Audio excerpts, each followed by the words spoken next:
እግዚአብሔር እናመሰግናለን። የእግዚአብሔር ስም ብሩክ ይሁን። ዛሬ ደግሞ ስለ መብል እንነጋገራለን። ታውቃላችሁ the four food groups ተብሎ አራቱ የምግብ አይነቶች ተብሎ በሳይንስ ይነገራል። በእግዚአብሔር መንግስት ውስጥ ደግሞ አራት የምግብ አይነቶች አሉ። መልካም ዜና አለን።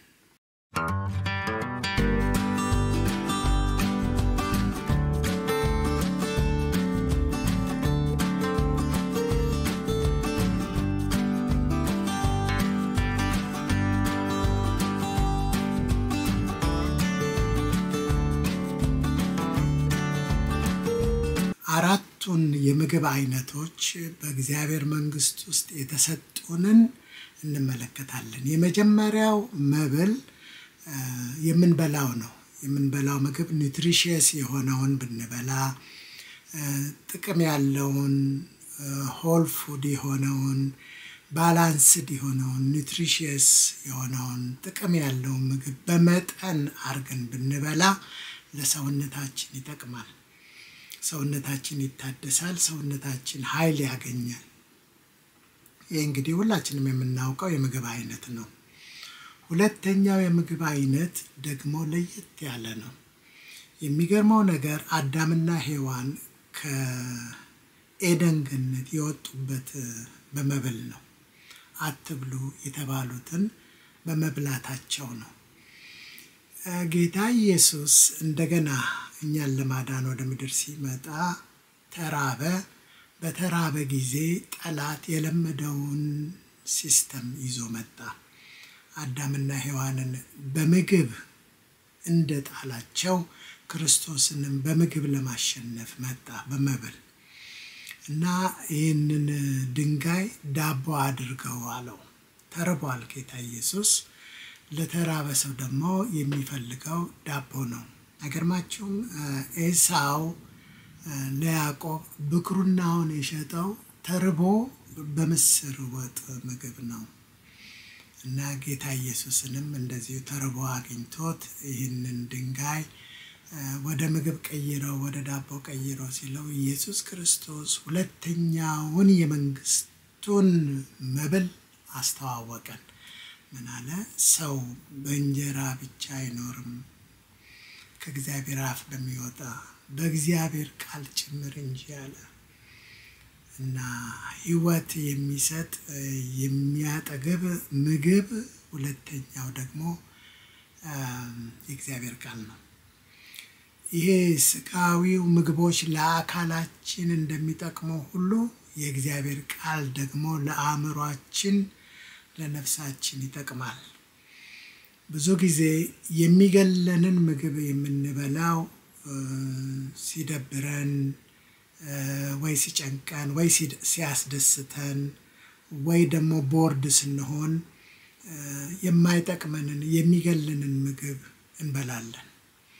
ያ ምግብ ያወፍረናል፣ በሽታ ያመጣብናል። አንድ ሰው ምን አለ? የመቃብር ቦታዬን በሹካና በማንካ እየቆፈርኩ ነው አለ።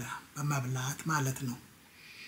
እና የሚገለንን ምግብ ከመብላት የሚያወጣን አንደኛው ሌላ ምርጫችን በእግዚአብሔር መንግስት ውስጥ የእግዚአብሔር ቃል ነው። የእግዚአብሔር ቃል ሕይወት ይሰጣል፣ ሲደብረን ያጽናናናል፣ ሲጨንቀን ነፃ ያወጣናል፣ እረፍት ይሰጠናል። ወደ ምግብ ከመሄድ ይልቅ ወደ እግዚአብሔር ቃል እንድንመጣ ይሄ ደግሞ ሁለተኛው በእግዚአብሔር መንግስት ውስጥ ያለ መብል እንደሆነ እናስተውላለን። ይሄ ብቻ አይደለም፣ ሶስተኛ የምግብ አይነት ደግሞ አለ። ያም ጌታ ኢየሱስ አሁንም የተራበ መስሏቸው ምግብ ይዘው ብላ ሲሉት ክርስቶስ ኢየሱስን ኢየሱስ ምግብ አለኝ አለ እና ማን አምጥቶለት ይሆን እያሉ ሲያስቡ ኢየሱስ ምን አለ? የኔ መብል የላከኝን ፍቃድ ስራውንም መፈጸም ነው አለ። የእግዚአብሔርን ሐሳብ ማገልገል የእግዚአብሔርን ፍቃድ ማድረግ መብሌ ነው አለ ጌታ ኢየሱስ። ለኛም እንግዲህ መብል የሚሆነን ይህንን የእግዚአብሔርን ሐሳብ ማገልገል የእግዚአብሔርን ፍቃድ መፈጸም ሌላው መብላችን ነው። ለነፍሳችን የሚያለመልም ውስጣችንን የሚመግብ ምግብ ደግሞ የእግዚአብሔርን ፍቃድ ማድረግ ነው። ብዙ ጊዜ በስጋችን እንሮጣለን። አገልግሎት ማለት አይደለም ይሄ። በስጋችን እንሮጣለን፣ ወደዛ ወደዚህ እንላለን እና ኤግዞስት ያደርገናል፣ ዲፕሊትድ እንሆናለን፣ እንጨርሳለን። እንደውም የት ሄጄ ልረፍ ወይ ኮንፈረንስ ልሂድ ወይ እንላለን። እንደሱ አይነቱን አይደለም። የእግዚአብሔርን ፍቃድ በእግዚአብሔር ድምፅ ተመርተን በእግዚአብሔር አስተሳሰብ ውስጥ መታዘዝ አድርገን የምንሰራው ስራ አያጎለንም፣ ይመግበናል፣ ጭራሽ ያፋፋናል ማለት ነው። ምግብ ነው። እግዚአብሔርን ፍቃድ ብቻ ድምፁን ሰምተን ብቻ ስናገለግል እሱ ደግሞ ሶስተኛው ምግባችን ነው ማለት ነው።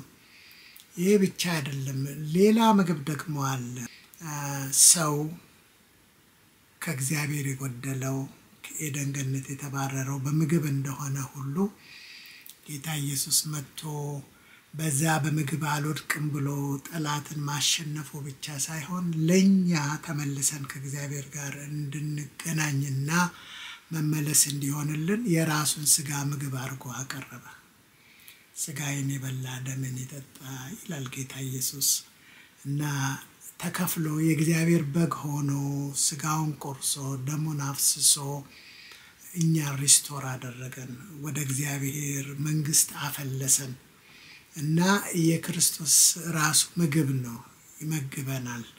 ፍቅሩ ምግብ ነው። ለዚህ ነው መኃልየ ላይ ከወይን ጠጅ ይልቅ ፍቅርህ ይማርካል፣ መልካም ነው፣ ስለዚህ በአፉ መሳም ይሳመኝ ትላለች።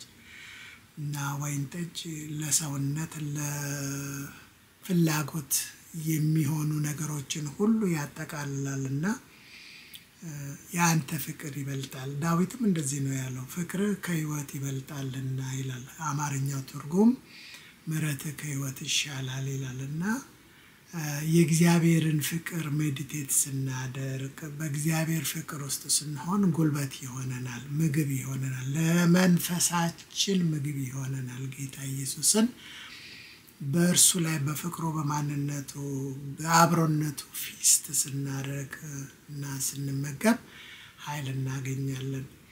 እንግዲህ ይህንን የተመጣጠነ በእግዚአብሔር መንግስት ውስጥ ያለውን ምግቦች ወይንም መብሎች በተመጣጠነ ሁኔታ መመገብ ሲያቅተን ነው የምንጎድለው። ስለዚህ ፎከሳችን ዳይት ውስጥ መግባት፣ ይህንን ልብላ ያንን አልብላ፣ ወይ ስጋ ብቻ ልብላ፣ ወይም ብዙ ነገር ውስጥ እየገባን እንዋዥቃለን። አንድ ወደ ላይ አንድ ወደ ታች እንላለን እና ምንም እንኳን የእግዚአብሔር ልጆች ብንሆንም ይሄ ሁሉ ሪሶርስ እንዳለን ይጠፋንና ያለው መብል ይሄው ምግብ ነው እና በዚህ ምግብ ላይ ተመስርተን እንደ ረዳት እንደሌለው ሰው እንደክማለን፣ ሁሌ እንደተሸነፍን እንኖራለን። ግን ምርጫ አለን። ለካ ጌታ 4 የምግብ አይነቶችን አቅርቦልናል። በዚህ የምግብ አይነቶችም ደግሞ ለነፍሳችን፣ ለመንፈሳችን፣ ለአእምሮአችን፣ ለኢሞሽናችን ሁሉ ምግብ የሚሆን በእግዚአብሔር መንግስት ውስጥ ቀርቦልናል። ጸጋውንም ያበዛልናል። በዚህ ተመስርተን ነፍሳችንንም ስጋችንንም እየመገብን የእግዚአብሔርን ቤተ መቅደስ የሆነውን አካላችንን እያደስን በፊቱ እንድንሰማራ ጸጋውን ያበዛልናል እና ተነስተን በዚህ መንገድ እንድንጓዝ እንነቃቃ። አዲስ ነገር በሕይወታችን ይሆናል። በኢየሱስ ስም አሜን።